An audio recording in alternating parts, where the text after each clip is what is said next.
Assalamualaikum warahmatullahi wabarakatuh. Di sini kelompok kami akan mempresentasikan bab tentang ekuitas. Kelompok kami beranggotakan saya, Vanessa Putri Salsabila, dengan NIM B12 20 20 04 313. Saya Ainia Noviani dengan NIM B12 2020 04237. Saya Ajeng Anastasia dengan NIM B12 2020 04268. Saya Anggita Dia Primasari dengan NIM B12 2020 04248.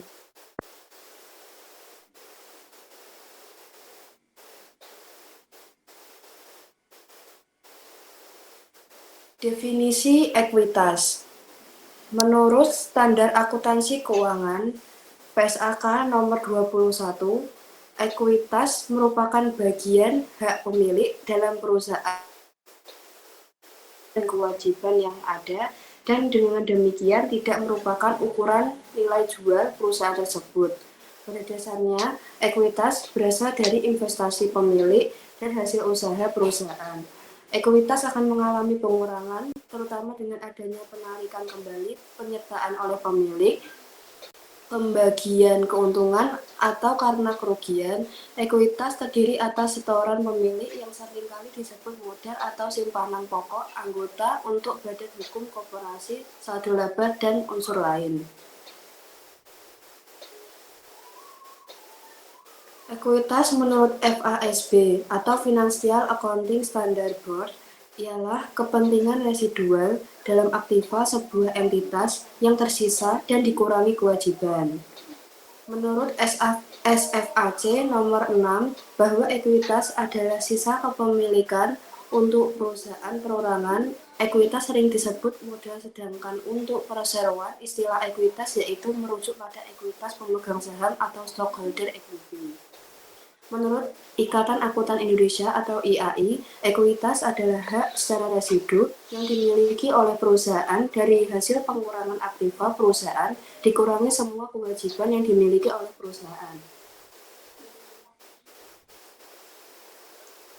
Definisi ekuitas menurut para ahli, yang pertama Freddy Samuel Kawatu.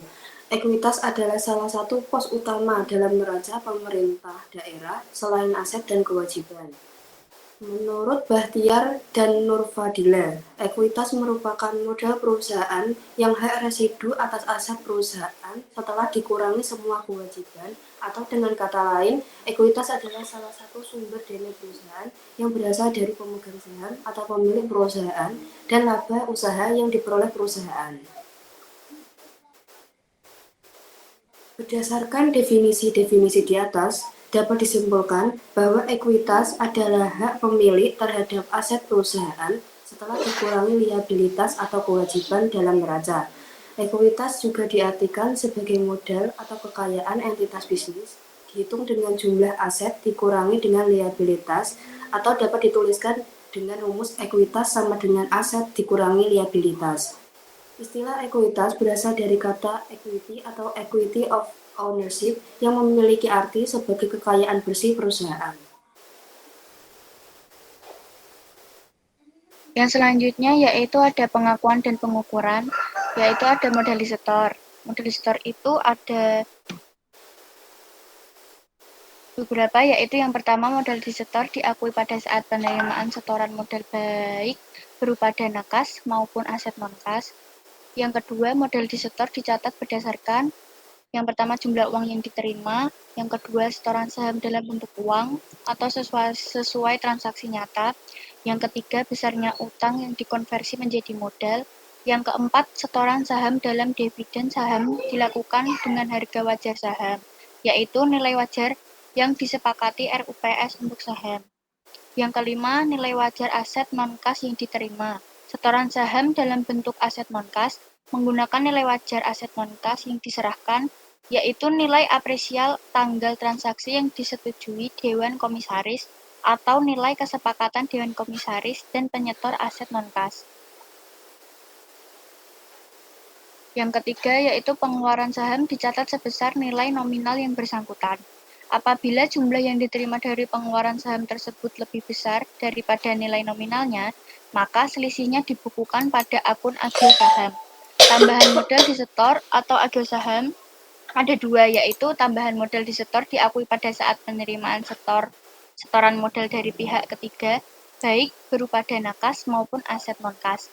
Yang kedua, penambahan pos tambahan modal disetor diakui pada saat yang pertama dilakukan penambahan setoran kas oleh pemilik sebesar kas yang diterima. Yang kedua, dilakukan penambahan setoran aset non-kas sebesar nilai wajar aset non-kas yang diterima. Yang selanjutnya ada modal sumbangan. Yang pertama, modal sumbangan diakui pada saat diterimanya sumbangan berupa kas atau aset non-kas dari pemilik. Modal sumbangan berupa kas dinilai sebesar kas yang diterima. Yang ketiga, sumbangan berupa aset non-kas dinilai sebesar nilai wajar aset non-kas yang diterima.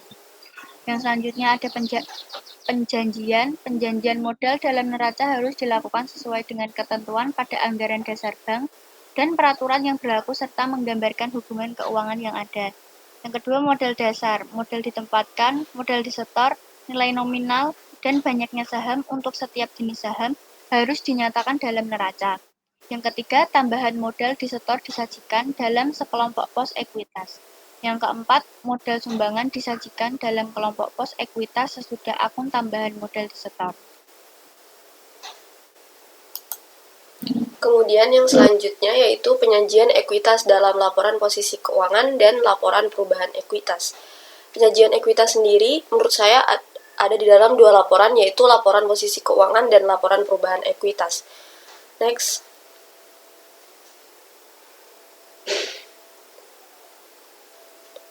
Di sini saya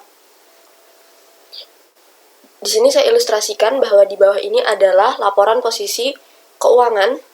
Di sini bisa dilihat bahwa modalnya ada di bagian sebelah kanan, senilai 12.535 juta. Ini adalah bentuk sederhana dari laporan posisi keuangan.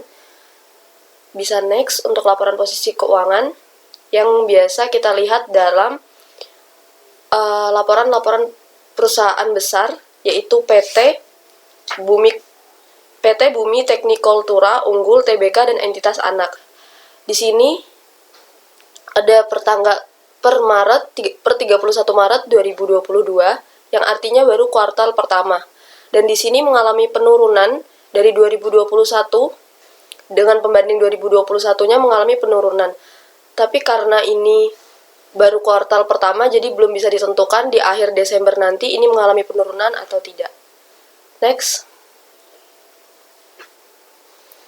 Penyajian ekuitas dalam laporan perubahan ekuitas.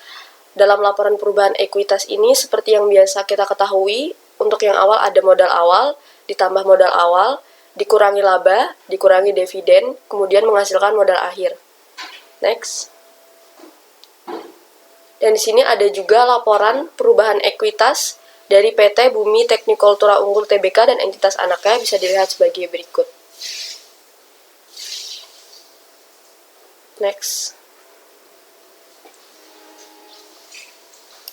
Selanjutnya yaitu konsep ekuitas. FASB Statement of Financial Accounting Concept nomor 6 mendefinisikan ekuitas sebagai hak sisa terhadap aktiva suatu entitas setelah dikurangi hutang. Karakteristik ekuitas dari definisi di atas ialah: yang pertama, ekuitas sama dengan aktiva neto, yaitu selisih antara aktiva perusahaan dengan hutang perusahaan. Yang kedua, ekuitas dapat bertambah atau berkurang karena kenaikan atau penurunan aktiva neto, baik yang berasal dari sumber bukan pemilik maupun investasi oleh pemilik atau distribusi kepada pemilik. Teori ekuitas. Yang pertama yaitu teori proprietary. Pada awalnya teori ini muncul sebagai perwujudan dari sistem pembukuan berpasangan.